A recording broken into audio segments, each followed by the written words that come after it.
Welcome to the Newsfeed. I'm Paris Jackson.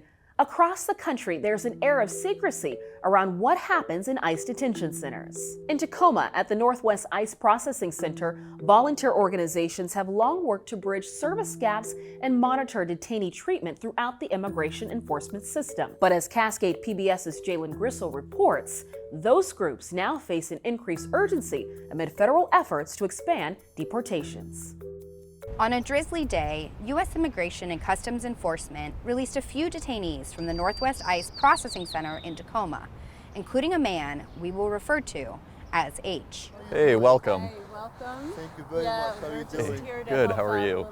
Without a clear idea of why he was detained, and with a baby on the way, he excitedly exited the secured gate after several weeks in detention. So yeah, we'll help you out down here. You know, I think that is my brother. After I got released and I saw my brother outside, my family outside, that was phenomenal, to be honest. Thanks God, it's done, it's over right now.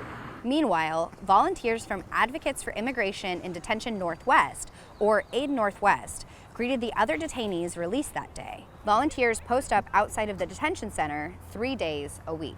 When someone is released from this facility, either on bond or having been granted asylum or given just a stay of removal, they come out through this gate right here. But the detainees come from all over the country, and so if the volunteers weren't here, they would walk out into a community many of them have never been to before. You know, there are no signs on the roads around here to bus stops or bus stations. So there is really a severe need for these people to get help as soon as they're released so that they don't fall through the cracks and end up just stuck. H said he didn't get much information while inside about being released or his case. You want to ask the ICE question, you want to see your case, what's going on, and there is no response for weeks. A spokesperson for GEOG, the company running the detention center, provided a written statement in response to Cascade PBS questions about protocols for informing and releasing detainees. The statement said, GEO services are carefully monitored for quality by ICE personnel who are on site 24/7 and other entities within the Department of Homeland Security. A big part of how AID Northwest fills in the gaps is by providing material goods like clothes, food, and shoes. It's very common for them to be released wearing only the clothes they were given by the facility, which are usually a little dirty at this point and are also just not that nice or comfortable. All of these have been donated.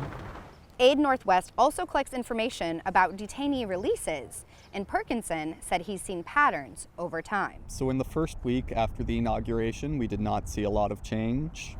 However, after that first week, the number of people being released dropped sharply. For additional comparison, 94 detainees were released during February and March last year, but just 27 were released this year during that same period. H walked away from his detention, reunited with his family.